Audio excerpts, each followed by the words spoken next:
The journalist's name was Kara Hutchins, and she had been covering Austin's food scene for Texas Table magazine for 7 years. She was good at her job. I knew this because I had read her work.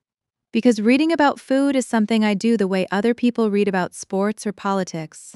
And because 2 of my culinary mentors had been profiled by her in pieces that were accurate and generous, and that captured something true about the way those chefs thought about their work. When I found out that Kara was coming to Ember for what Brandon had described to her as a founder profile, I understood 2 things simultaneously: that this was the most significant press opportunity the restaurant had received in 2 years of operation, and that Brandon had arranged it without telling me.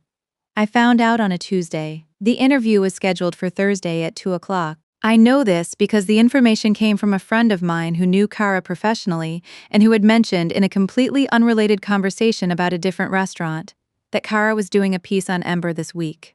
My friend said, "Brandon must be excited." I said, "He must be." I got off the call and I looked at my calendar, which had nothing on it for Thursday at 2, and I thought about what a founder profile of Ember would contain and who would be the appropriate subject of that profile.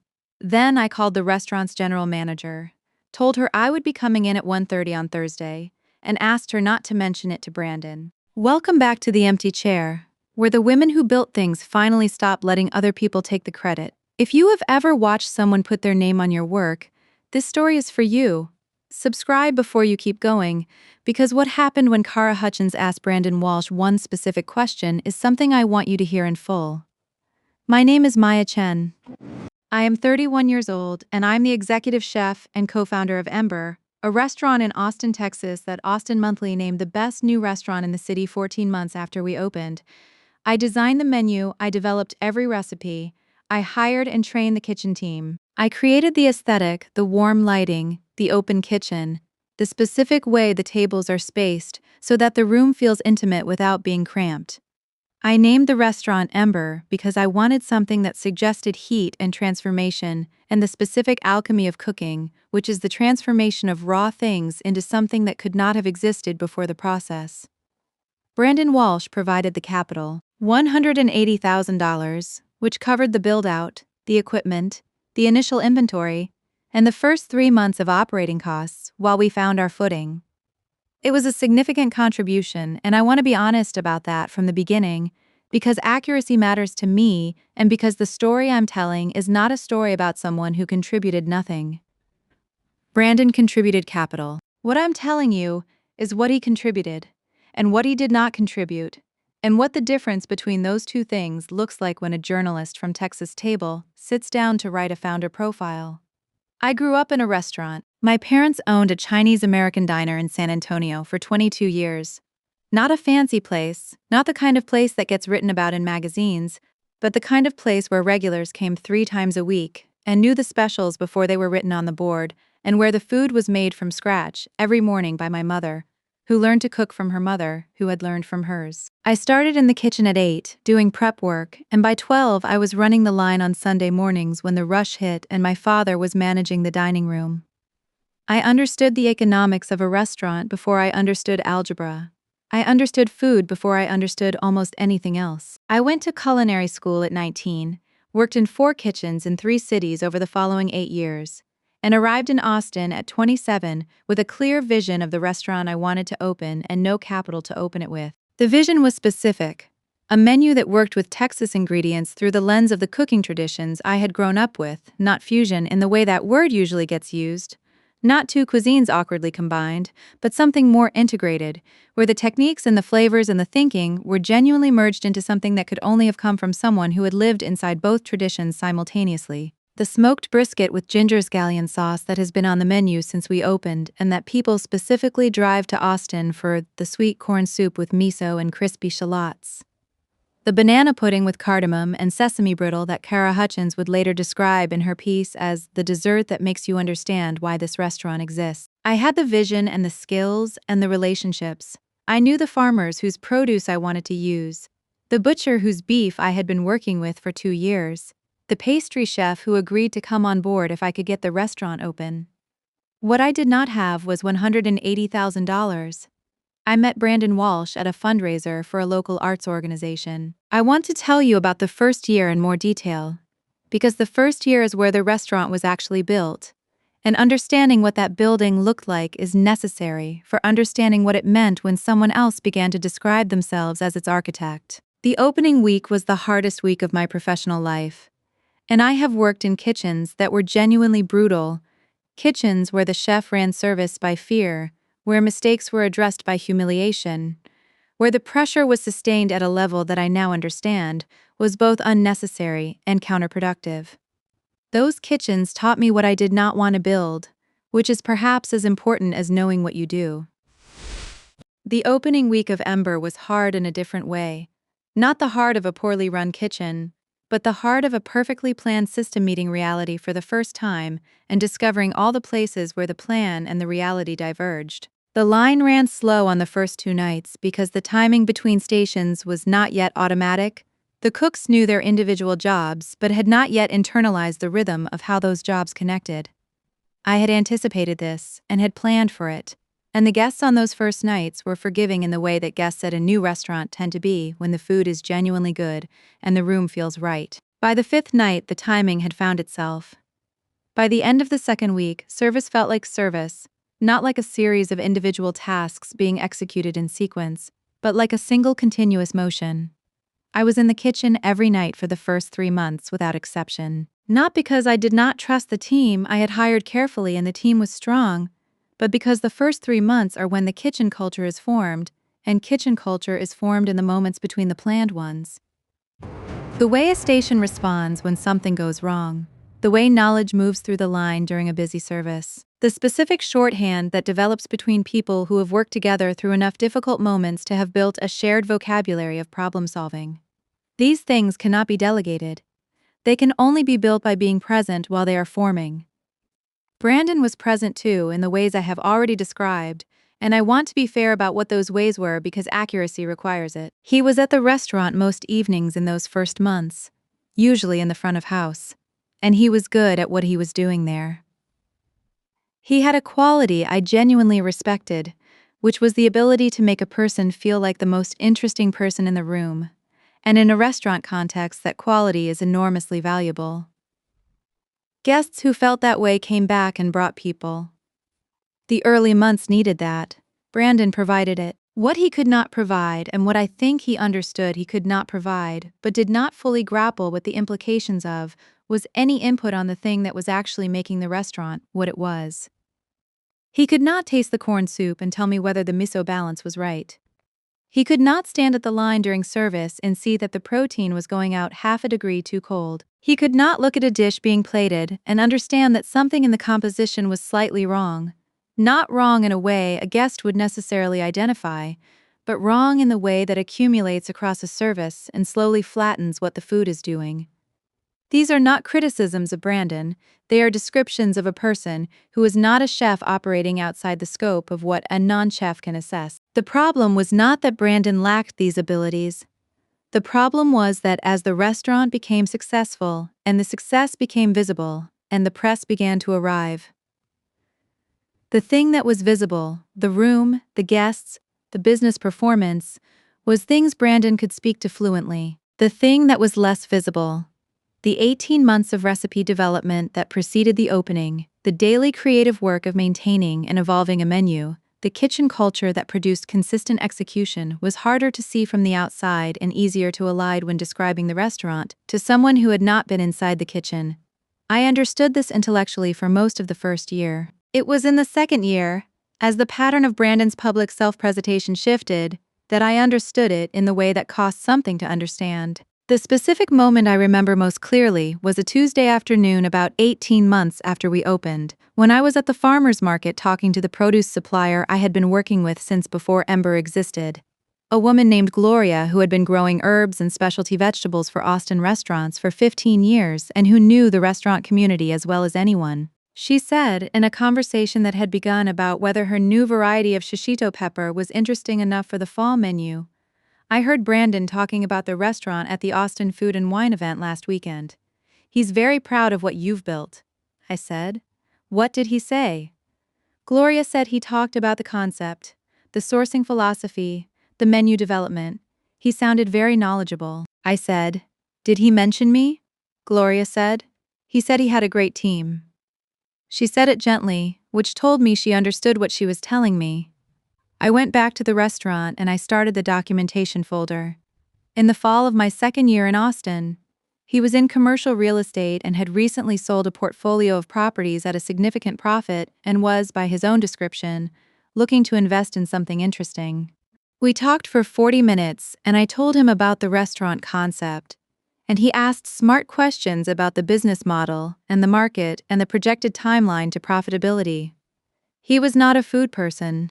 He knew this about himself and said so directly, which I found reassuring at the time. He was a business person who understood numbers and risk and opportunity.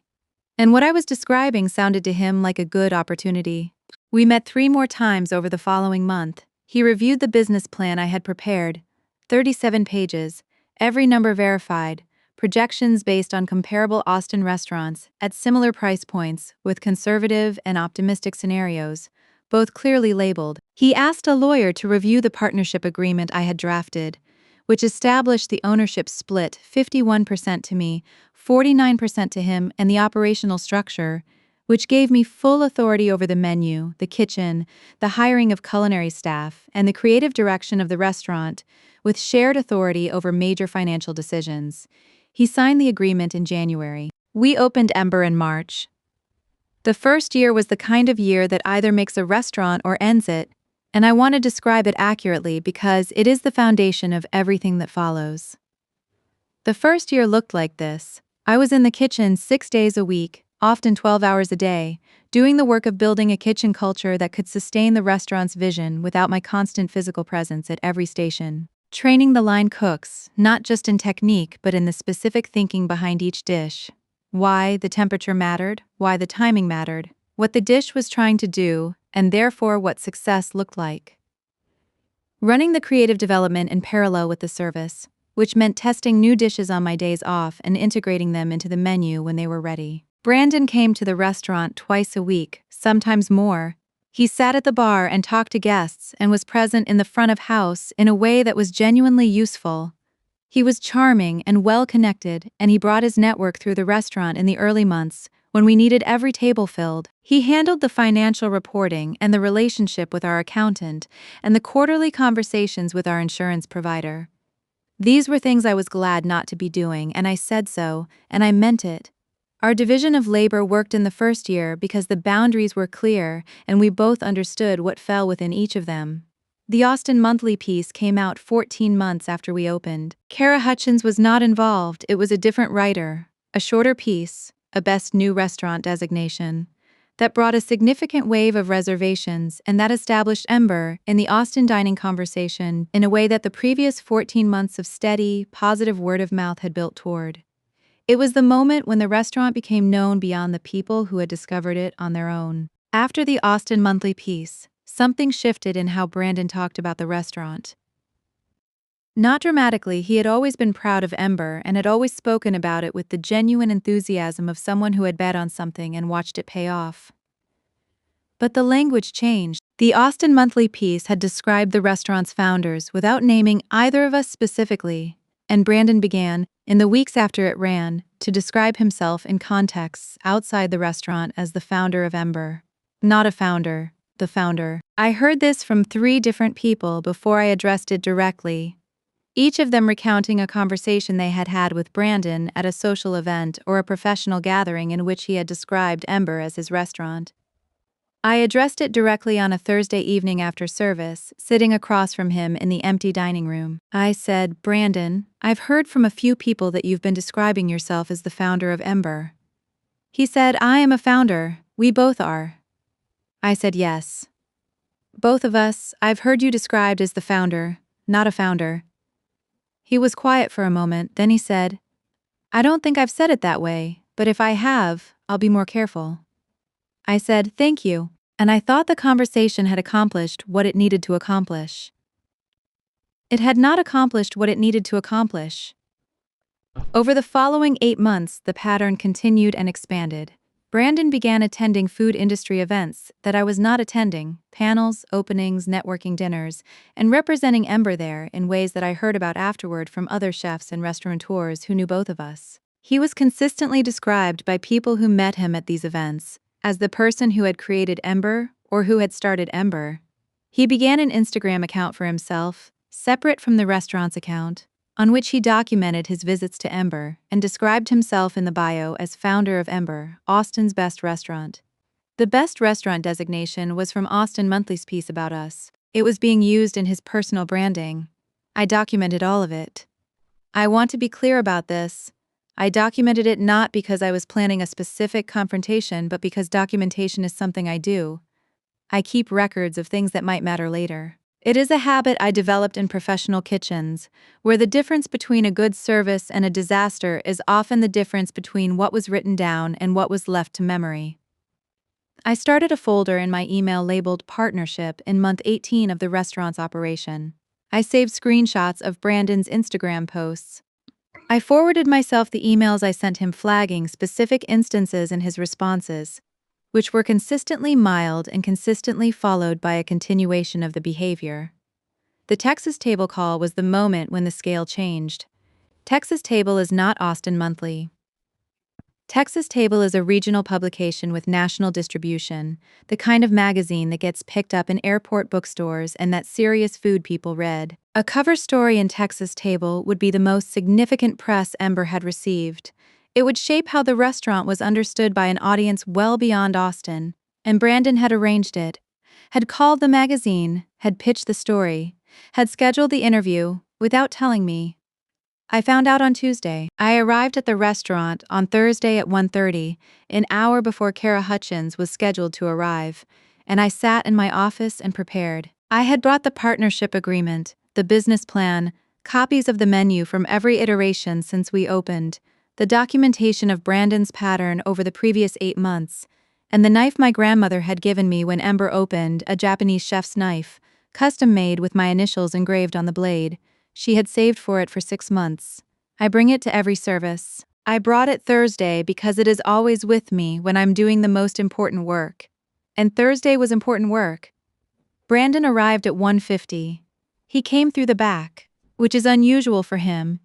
He typically comes through the front and makes a loop of the dining room before going anywhere else. Coming through the back meant he had already been told by someone on the staff that I was there. He came to my office door and stood in it for a moment and said, "Maya."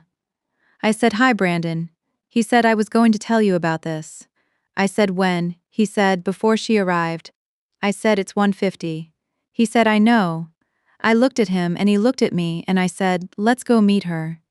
Stay with me, because the conversation between Kara Hutchins and Brandon Walsh. I want to tell you about the conversation I had with my mother the week before the Texas Table interview, because my mother is one of the few people who knew the full situation in real time and whose perspective shaped how I handled it. My mother is 62 years old and has been in the restaurant business for 30 years. First as a co-owner of the diner in San Antonio, then as the person who managed its closure when my father's health made continued operation impossible. And now as a consultant who helps small restaurant owners with the operational and financial side of their businesses. She understands restaurants from the inside in a way that very few people do, and she has the particular clarity about professional situations that comes from having navigated 30 years of being a woman running a business in an industry that has historically not taken women running businesses seriously. I called her on a Sunday evening. I told her about the Texas Table interview. I told her what I knew and what I did not know and what I was planning to do. She listened without interrupting, which is her default mode. She collects information before she responds, and the responses she gives after collecting are usually worth the wait. When I finished, she said, "Are you asking me whether you should go?" I said, "I already decided I'm going. I'm asking you if you think I'm handling it right." She said, "What does handling it right mean to you?" I said, "Not blowing up the partnership, not making it personal, getting the record straight." She said, "Those 3 things are compatible." I said, "I know." She said, "Do you think Brandon knows you're coming?" I said, "I think he knows I know about the interview.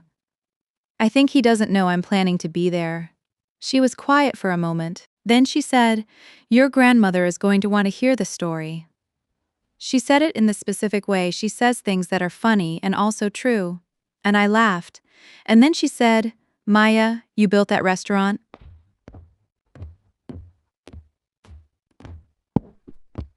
The interview is about the restaurant. You belong in the interview.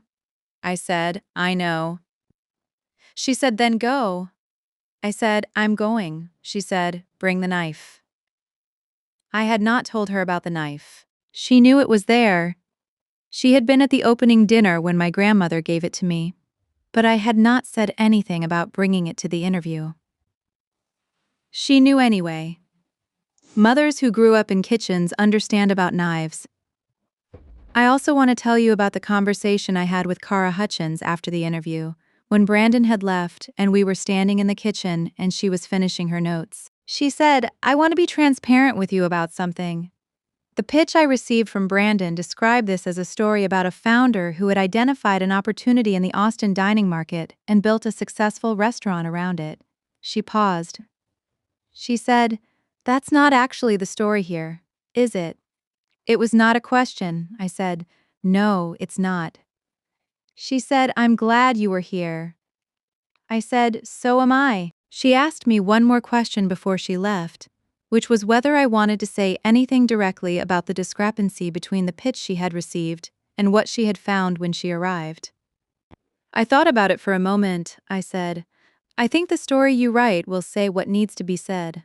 I don't need to editorialize. She nodded. She said, the story I write will be accurate. I said, I know. That's why I read your work. She left at 4:30. I went back into the kitchen and started prep for the evening service. The knife was in my hand within 5 minutes, which is where it always is. And then between Cara Hutchins and me is the part of this story I want to describe with the greatest precision, because every detail of it matters. Cara arrived at 2 on the dot, which is what you would expect from a journalist who has been doing this for 7 years, and who respects the time of the people she interviews. She was in her mid-40s, with the specific alertness of someone who has trained herself to notice everything in a room without appearing to be looking. She shook Brandon's hand. She shook mine. She looked at me with the particular professional attention of a journalist who has just encountered something that was not in the briefing, which I had not been in the briefing, and she said, I don't think we've met before. Are you on the team here? Brandon said, this is Maya Chen. She's our executive chef. Not co-founder. Not partner. Executive chef. I looked at him when he said it, and I let the look be visible. And then I looked at Cara and I said, I'm also a co-founder of Ember. Brandon and I started the restaurant together 2 years ago. Cara looked at Brandon. Brandon looked at his hands. Cara made a note. Then she said, that's great, I'd love to talk to both of you. Brandon said, of course. He said it smoothly, with the recovery of someone who had been trained by years of business negotiations to absorb unexpected developments without visible disruption. But I had been working with Brandon for 2 years, and I knew his tells, and the specific way he was holding his water glass told me he was disrupted. We sat at the corner table, the one I had chosen specifically because it was the most beautiful table in the restaurant, the one that caught the afternoon light through the west-facing window, and that had a direct sight line to the open kitchen. I had chosen it deliberately because I wanted Cara to be able to see the kitchen while we talked, because the kitchen was mine and I wanted it in the frame. Cara started with the standard opening questions: how Ember had come about, what the vision had been, how the concept had developed. Brandon answered first, which was the natural rhythm of someone who had been expecting to do this alone and had the answers prepared. He talked about the opportunity he had identified in the Austin dining market, the gap he had seen for a certain kind of restaurant, the decision to invest in the concept. He spoke for about 4 minutes. He was fluent and confident and said nothing that was specifically false and nothing that was specifically true about the restaurant's actual creative origin. Cara listened with the attentiveness of someone filing everything. Then she said, Brandon, can you walk me through the menu development? How did the specific dishes come about? The silence lasted approximately 3 seconds. In a conversation, 3 seconds is a long time. Brandon said, the menu is really Maya's domain. Cara turned to me. I was ready. I talked for 22 minutes. Not continuously.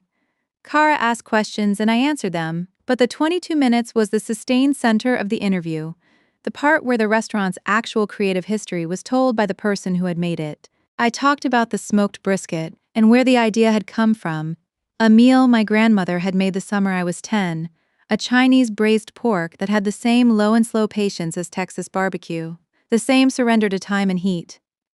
I talked about the corn soup and the 2 months I had spent testing it before I was satisfied with the miso balance. I talked about the banana pudding and how it had started as a joke.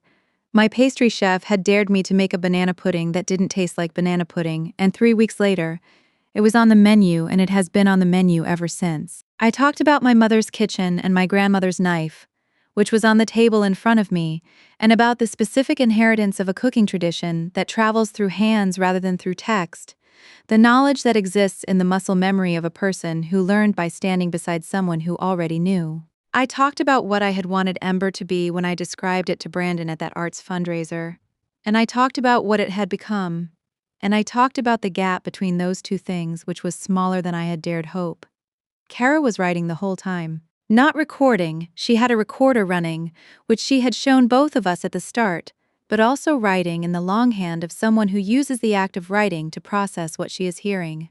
She asked me specific questions about technique, about sourcing, about the kitchen culture I had built. She asked me about the chef's knife on the table, which I picked up and held for a moment, and told her about my grandmother, who had given it to me at the restaurant's opening dinner, and who had cried during the meal, which she almost never did. At some point during my 22 minutes, I looked at Brandon. He was sitting across the table with his hands folded, and his expression had settled into something I had not seen from him before, which was the expression of a person who was watching something happen that they had not understood was possible. He had not understood that the restaurant could be described without him at its center, that the story of Ember could be told by someone else and be complete without his investment as the narrative foundation. He was watching it happen. I let him watch. After the interview, Kara asked for a tour of the kitchen. I gave it to her. Brandon did not come. He stayed at the corner table with his water glass and his phone, and when I came back through the dining room he had left. Kara's piece ran 6 weeks later. The headline was, "The Chef Behind Ember."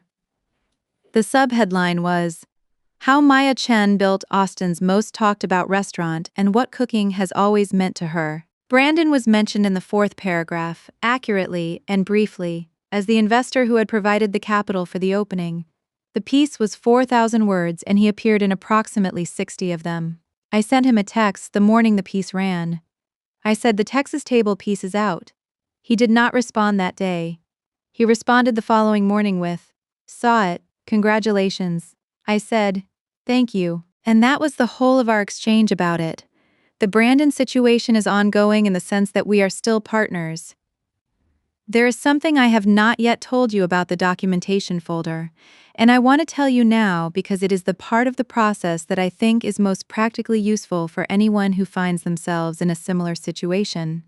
The folder had 6 sections. The first was the partnership agreement itself, which I reread carefully in month 18, when the pattern became clear, and which I found, on careful rereading, to contain language I had not fully thought about when I signed it. The agreement specified that I held creative and operational authority over the restaurant. It did not specifically address how the restaurant would be described publicly, or who had the authority to speak for the restaurant in press contexts, or what would constitute a misrepresentation of the restaurant's founding. These gaps were not drafting errors, they were places where the agreement assumed good faith and therefore did not need to specify. When good faith was not operating, the gaps became relevant. I noted the gaps and I brought them to our attorney, who was the same attorney who had reviewed the original agreement before it was signed. She said, "The creative and operational authority provisions are broad enough to support a claim that public misrepresentation of the restaurant's creative origins is a breach of those provisions." She said, "Whether you would want to pursue that claim formally is a different question. The documentation you have is enough to establish a pattern, but formal breach proceedings would be costly and would likely damage the partnership in ways that could affect the restaurant's operation." I said, "I understand. I'm not looking to pursue formal proceedings. I'm looking to understand my position." She said, "Your position is strong." That was enough to know. The second section of the folder was the screenshots of Brandon's Instagram posts. There were 14 of them, spanning 8 months, in which he described himself in various ways as the founder or creator of Ember. I had downloaded them rather than simply screenshotting them, which preserved the metadata, the date and time each post was published, and organized them chronologically with a brief note on each one describing what specifically was inaccurate. The third section was the email chain. Every email I had sent to Brandon flagging a specific instance of misrepresentation, and his responses. There were 7 emails over 8 months. His responses were consistently mild, consistently acknowledged the concern without disputing it, and were consistently followed by a continuation of the behavior. The pattern in the email chain was its own documentation, not of a misunderstanding but of a deliberate continuation. The fourth section was third-party accounts. I had asked 3 people who had encountered Brandon's self-presentation at industry events to put in writing what they had heard, and when all 3 agreed, their accounts were consistent with each other and with the pattern I had documented from my own observations. The fifth section was the menu history. Every version of the Ember menu since opening, with the development notes I had kept for each dish, the date the dish was first tested, the number of iterations before it went on the menu, the specific decisions that had shaped its final form. This section was the most comprehensive documentation of the creative work itself, the record of what had actually been made and by whom and how. The sixth section was the business plan, which I had written entirely myself over 3 months before the partnership was formalized. Brandon had reviewed it and asked questions about it and had ultimately invested on the basis of it. His signature on the investment agreement referenced the business plan as the foundation of the investment. The business plan had my name on the cover page and my voice throughout, 37 pages of how I thought about food and markets, and the specific opportunity I had identified and why I believed it was worth pursuing. I brought the entire folder to the attorney meeting. She read through all of it over 2 days and called me back with her assessment, which was that the documentation was thorough and clear and established the pattern comprehensively. She said, "This is the kind of documentation that would make a mediator's work very easy if it ever came to that." It did not come to that. The letter she sent, summarizing the provisions of the partnership agreement and the implications of continued misrepresentation, was sufficient. I kept the folder afterward. It is still on my computer, still organized the same way, still updated when something new arrives. The updating has been minimal since the Texas table piece ran. The behavior has stopped in its visible forms, and I have no evidence of its continuation in the less visible ones.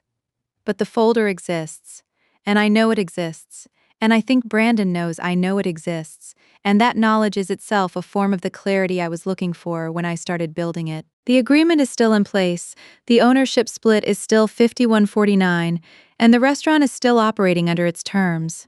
We meet monthly for the financial review, and the conversations are professional and careful in the way that conversations become when 2 people have understood something about each other that cannot be ununderstood. He does not attend food industry events and describe himself as the founder of Ember. His Instagram bio no longer contains that language. I do not know whether this is because of the Texas table piece or because of the conversation I had with our attorney the week after. A conversation in which I presented the documentation folder and discussed what the options were if the behavior continued. I suspect it is some combination of both. Our attorney reviewed the partnership agreement and confirmed that the creative and operational authority I had been granted in the agreement was comprehensive, and that any future misrepresentation of the restaurant's founding could constitute a breach of the agreement's provisions. I asked her to put that assessment in writing.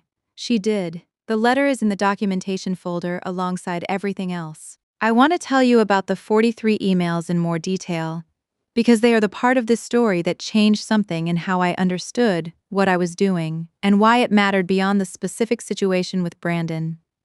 The emails came from chefs in Houston, Dallas, Nashville, Chicago, Portland, New York, from a baker in a small town in Vermont who had developed a line of products that her business partner had sold under his name, from a landscape architect in Phoenix who had designed a public park that had been credited in the city's official documentation, to the architecture firm rather than to her specifically. From a software developer in Seattle who had built a product that her company's founder had described in press interviews as his concept. The situations were different in their specifics and identical in their structure. A woman had made something, and someone with greater visibility or institutional authority had taken the credit for the making, and the woman had watched it happen and had not always known what to do about it. Several of the emails said explicitly that reading the Texas table piece had given them language for something they had not been able to name.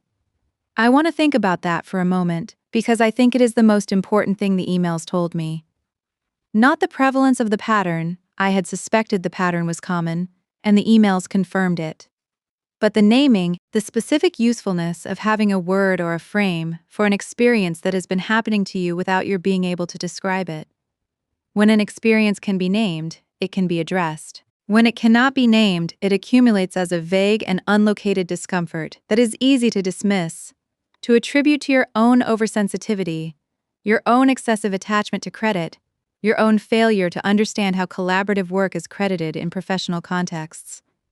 I had felt those dismissals myself in the months before I started the documentation folder. I had wondered genuinely whether I was being unreasonable about Brandon's self-presentation, whether the distinction between a founder and the founder was the kind of distinction that mattered in the way I thought it mattered, or whether I was making something significant out of a semantic difference that most people would not notice. I had wondered whether my discomfort was a professional problem or a personal one, whether I was reacting to something real or to my own particular sensitivity about credit and recognition. The documentation folder resolved that question, in the sense that documentation always resolves the question of whether something is real. If it can be documented, it is real. But the 43 emails resolved it in a different way. Not by proving that the pattern existed, which I already knew, but by proving that I had not invented the significance of it, that the significance was recognized by 43 other people who had lived versions of the same experience and who found in having it described a recognition that told them they had not invented it either. I responded to every one of them. Some responses were brief, a sentence of acknowledgement, a wish that things would improve. Some became conversations that continued over weeks. The conversation I value most is the one I mentioned, with the chef in Houston who is building her second restaurant. Her name is Diane and she is 34 years old, and she has the quality I most admire in a chef, which is a precision of intention. She knows exactly what she wants a dish to do before she begins making it, and she does not stop until the dish does that thing. We talk about food more than we talk about business, which is as it should be. And when we do talk about business, we talk with the specific shared vocabulary of people who have navigated the same terrain and do not need to explain the landscape to each other. She said to me once in the middle of a conversation about something entirely unrelated, "Do you think about it?" The interview? I said, "Sometimes." She said, "What do you think about?" I said, "The question." She said, "Which question?" I said, "Kara's question about the menu." The silence before Brandon answered. The 3 seconds, Diane was quiet for a moment and then she said, 3 seconds. I said, 3 seconds, and we understood each other completely. What I want to tell you about is the week after the piece ran, because that week contains the part of the story that I find most meaningful and that I think about most often. The week after the piece ran, I received 43 emails from chefs and food professionals and restaurant owners, some of whom I knew and some of whom I did not. The emails said different things: congratulations, enthusiasm about the restaurant, requests for information about sourcing and suppliers, 2 invitations to appear on podcasts, 1 invitation to speak at a culinary conference. But the common thread in almost all of them was a sentence that arrived in different forms, but that meant the same thing each time. The sentence was, "I recognized your story." Chefs who had built restaurants that were credited to investors. Cooks who had developed menus that were presented as the creative output of operators. Women mostly who had made things and watched someone else put their name on the making. The emails were specific and various, and I read all of them, and by the end of the week I understood that what had happened to me at Ember was not an aberration but a pattern, and that the pattern had a specific shape that I had not seen clearly until I was living inside it. I answered every email. It took most of a week. Some of the conversations continued beyond the initial exchange. One of them has become a genuine friendship with a chef in Houston who is building her second restaurant and who calls me sometimes when she needs to talk through a decision, and whom I call for the same reason. These are the things that come from telling the truth in a public context. Not just the correction of the specific wrong, but the discovery that you're not the only person the pattern has happened to, and the possibility of community with the others. I want to tell you about my grandmother, because she is the person in this story I have described the least and who is, in many ways, its actual center. Her name is Wei Lin. She is 78 years old and lives in San Antonio, 2 blocks from the diner my parents ran for 22 years. In the house she has lived in since she arrived in the United States in 1974. She is a small woman with strong hands and the particular posture of someone who has spent decades standing over work and has kept the posture even when the work changed. She cooked professionally for 15 years before my grandfather's death, after which she cooked for family, which she has said is not less but different, a different audience with a different relationship to what is being made. She has never described herself as a chef. She has never called her cooking a career or a contribution or anything with a professional label attached to it. She made food for people, and the people ate it, and the eating was the transaction, and she did not need another language for it. I understand this now, at 31, in a way I did not understand it at 19 when I was in culinary school and learning the vocabulary of professional cooking and trying to put myself inside it. The vocabulary is useful. It is also sometimes a displacement of the actual thing, which is the food and the making of it, and the specific relationship between the person who makes and the person who eats. My grandmother taught me to make dumplings before I could read. Not taught in the sense of instruction, she did not explain what she was doing while she was doing it. She did it, and I stood beside her. And I watched, and eventually my hands began to do what her hands were doing. The way children's bodies absorb physical knowledge when they are given enough time and proximity to it. By the time I was 10, I could make a dumpling that looked like hers. By the time I was 15, it tasted like hers. By the time I was 20, I understood that it would never be exactly hers, because hers contained 40 years of repetition and muscle memory that could not be transmitted in full, only approached. This is something I think about when I think about what I'm building at Ember, and what I am building toward. Not just a restaurant, though the restaurant is real and it matters, but a continuation, a set of practices and ideas about food that will, if I do the work well, outlast any particular menu or review or press piece. The dishes will change, the restaurant will change. What I hope will persist is the thinking behind the dishes, the specific way of approaching an ingredient, of understanding what cooking is trying to do, that my grandmother transmitted to me without ever describing it, and that I am now transmitting to the cooks in my kitchen by the same method. Doing it in front of them until their hands begin to do what my hands are doing. She called me the day the Texas table piece ran. I had sent her a copy the night before, translated the relevant parts, and described the context in the way you describe context to someone who is not inside the specific world of Austin food media, but who will understand the significance of what it means to have the story told correctly. She called at 8 in the morning, which is early even for her. She said, I read it. I said, what did you think? She said, it's accurate. From her, this is the highest form of praise. Not beautiful or important or meaningful, accurate.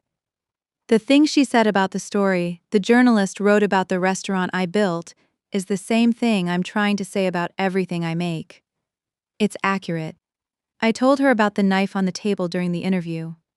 She was quiet for a moment, and then she said in Mandarin, good, it should be visible. I said, I thought so too. She said, when is she coming to eat? She meant Kara. I said, I'm going to invite her. She said, invite her soon, before the menu changes. I said, the banana pudding will still be on the menu, she said. The banana pudding is very good, she said it, with the specific tone of a woman who has made 10,000 desserts and is willing to give credit where it is earned. From her, this is also high praise. Kara came to eat 6 weeks after the piece ran. She sat at the corner table, the same table as the interview, and had the tasting menu, which was 7 courses plus the banana pudding because the banana pudding is not optional. She sent me a note afterward that said, I understand now why people drive to Austin specifically for this. I keep the note in the folder on my desk, where I keep the things I want to remember. The restaurant is doing well. We have a reservation list that runs 3 weeks out on weekend evenings. The smoked brisket is still on the menu. The banana pudding is still on the menu, and it still makes people stop mid-bite and look at it differently, which is still the best thing I can say about a dish. I am still in the kitchen 6 days a week, though. The hours are more sustainable than they were in year one, because the kitchen team is strong enough now to carry significant stretches without my direct supervision, which is what I was building toward and what I'm proud of building. My grandmother came to visit last spring and ate the tasting menu and cried again, which she still almost never does. Afterwards, she held my hand and said in Mandarin, "Your grandfather would have understood this place." My grandfather had been a cook for 40 years. He had never owned a restaurant. He had fed people in other people's kitchens his whole working life, with skill and care that belonged to him and that was absorbed into someone else's establishment without record or credit. My grandmother understood what she was saying when she said he would have understood. The knife is on my station every service. It is the first thing I pick up in the morning and the last thing I clean at night. My initials are engraved on the blade in the characters my grandmother chose, which are not simply my initials but carry a meaning in the choosing. They suggest precision and continuity, the transmission of something carefully made from one hand to the next. I thought about those characters on Thursday afternoon, sitting across from Kara Hutchins at the corner table, with the afternoon light coming through the west-facing window, holding the knife for a moment when she asked about it. I thought about my grandmother saving for 6 months to give me this specific thing. I thought about what she understood about what I was doing when she gave it to me, which was not just opening a restaurant, but continuing something. The line of people in my family who had put their hands to food with seriousness and skill, and who had, some of them, watched the credit for that seriousness travel elsewhere. The credit is mine now. In print, in the public record, in the way Kara Hutchins understood the restaurant after 22 minutes of listening to me describe it. Brandon's name is in the 4th paragraph. Mine is in the headline. I want to describe the afternoon of the interview in more detail, because there are things that happened in that room that I have skipped over and that deserve their own space. When I arrived at 1:30 and sat in my office, I spent the first 20 minutes not preparing materials. I had prepared the materials the night before, but simply being in the restaurant. This is something I do at the beginning of every service. Arrive early, walk the space, let the room become present to me before the work begins. It is a practice I developed in my 3rd year of professional cooking, when I was working under a chef who ran the worst kitchen I have ever been in, and who had one practice I have kept from everything else I left behind, which was the practice of walking the entire restaurant, before service, every table, every station, every corner, so that when the first guests arrived, the room was not abstract but known. I walked the room that afternoon. The dining room was set for service. The tables had the specific arrangement I had designed, not the default grid of most restaurants, but a slightly irregular pattern that creates sightlines between certain tables while preserving privacy between others.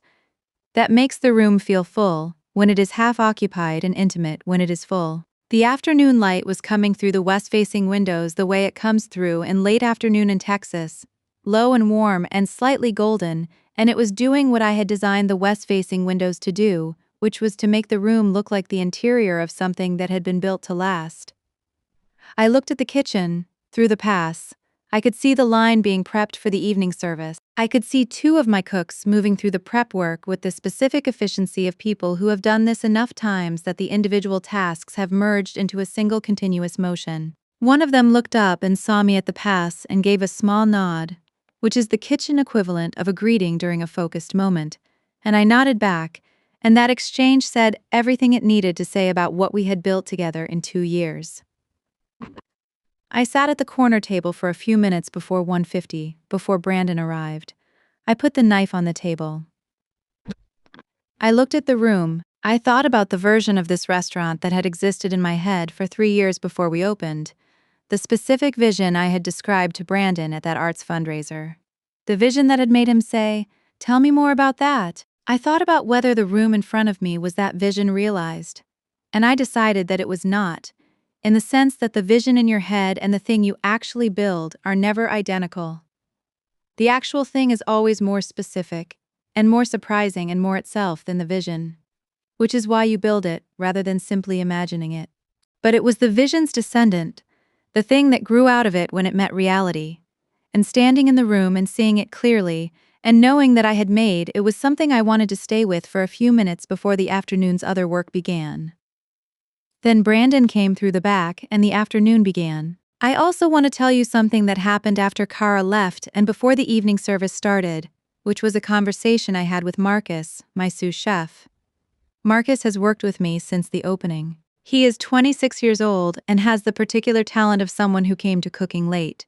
He did not start until he was 21, and who therefore has not had the professional habits that early kitchen training installs, some of which are useful and some of which are the specific bad habits of particular kitchens that get passed down uncritically. His perspective on a dish is sometimes the most useful perspective in the room because he asks the question why about things that more experienced cooks have stopped questioning. I find this invaluable. He has become, in 2 years, the person I trust most in the kitchen after myself. He found me in the walk-in after Kara left, which is where I sometimes go when I need to think. The walk-in has the quality of the parking garage, a specific acoustic environment that allows a kind of clarity. He said, "How'd it go?" I said, "Well," he said, "Brandon seemed stressed when he left." I said he was. Marcus was quiet for a moment, the specific quietness of someone who knows more context than he is acknowledging and is deciding whether to say so.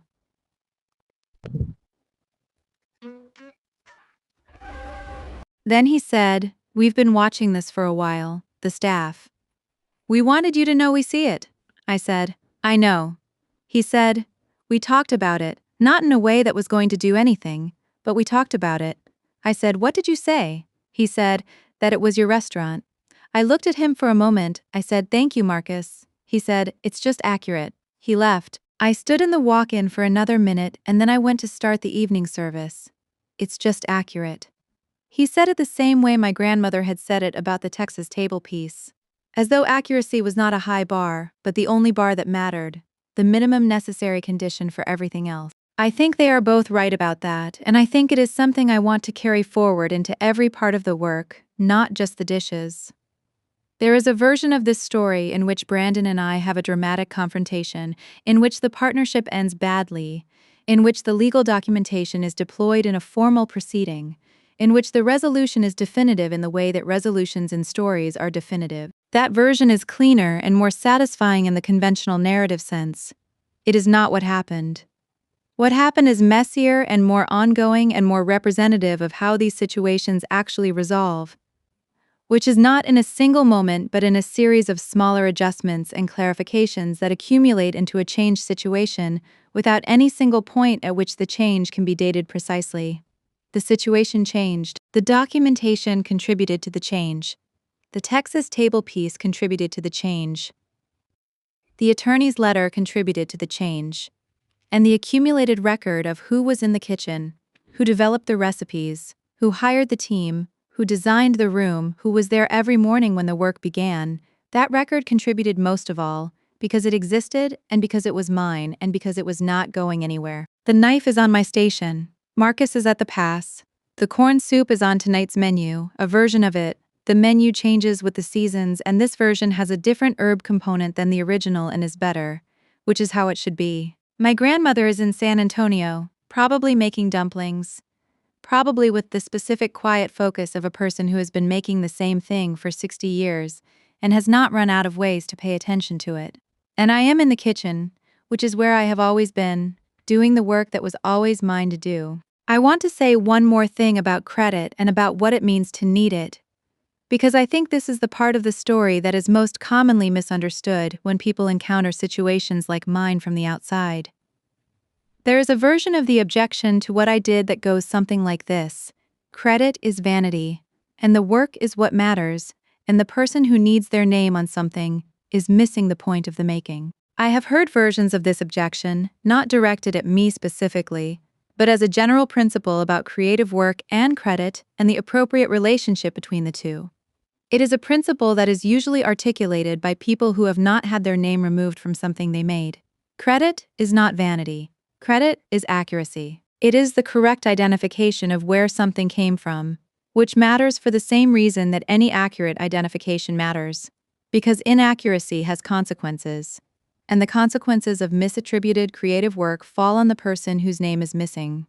They fall on the opportunities that go to the person whose name is present instead. They fall on the conversations that happen in rooms where the missing person is described as the team and the present person is described as the creator. They fall on the 43 people who wrote to me after the Texas table piece, because they had been the missing person and had watched the consequences accumulate and had not known how to name what was happening. Credit is the record of who did the work, and the record matters because the record is what future work is built on. The chef who gets the profile in Texas table is the chef who gets the invitation to appear at the food conference, who gets the offer to write the cookbook, who gets the call from the investor who wants to back a second restaurant. These are not abstract outcomes. They are the specific material consequences of how creative work is attributed, and when the attribution is wrong, the consequences are distributed wrongly. Brandon's name in the headline of a profile about Ember would have produced a specific set of outcomes for Brandon and a different specific set of outcomes for me, and the difference between those sets of outcomes is not trivial and cannot be dismissed as vanity. This is what I want anyone who is watching someone else take the credit for their work to understand. You are not being oversensitive about attribution. Attribution is real and its consequences are real, and the discomfort you feel when your name disappears from the thing you made is the correct response to an incorrect situation. The documentation matters. The record matters. The knife on the table matters, not as a symbol, not as a gesture, but as a physical object that tells a specific story about where the food in this restaurant came from and whose hands have been in it from the beginning.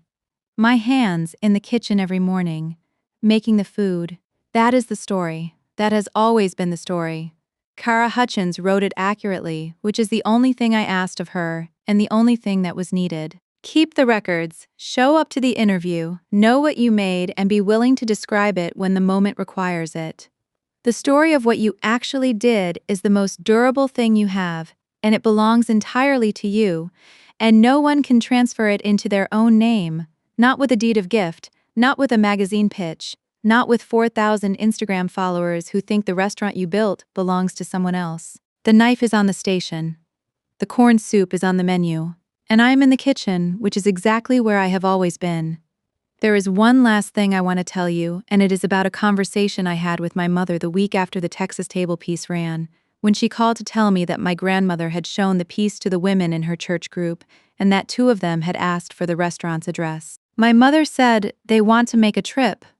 Your grandmother told them the banana pudding is very good." I said, "She should come with them." My mother said, "She said she would come when you put something new on the menu that she helped develop." I said, "She hasn't helped develop anything." My mother said, "She knows? She's waiting for the invitation?" I said, "She has a standing invitation. She's had it since we opened." My mother said, "She knows that too. She's waiting for you to specifically ask for her help on a specific dish." I thought about this for a moment. I said, "What does she want to make?" My mother said, "She hasn't told me. She says it's between her and the kitchen." I called my grandmother that evening. I said, "Nai, I want to develop a new dish for the winter menu, and I want your input." She said, "What kind of dish?" I said, "I don't know yet. That's why I need your input." She was quiet for a moment.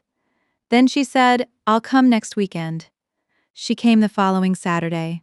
We spent 4 hours in the kitchen together, not developing anything specific, just cooking, the way we cooked when I was small, without agenda or destination, following the logic of the ingredients in front of us. She made a sauce, I made a broth, we put them together and tasted and adjusted and put them together again. And somewhere in the middle of the afternoon, something emerged that was neither of ours specifically and both of ours completely. It is on the winter menu. It is a braised short rib with a ginger soy glaze and a sauce that my grandmother made and that I have not tried to replicate exactly because the exact version exists only in her hands and the version in my hands is its own thing. The thing that came from standing beside her for an afternoon and letting my hands learn from her hands the way they always have. The menu description says, "Short rib braised with ginger and soy, with a sauce developed with my grandmother Chen." Her name is on the menu. It is the first time in 50 years of cooking that her name has been attached to something in writing. She called me when I sent her a photo of the menu. She said, "Is this real?" I said, "It's real."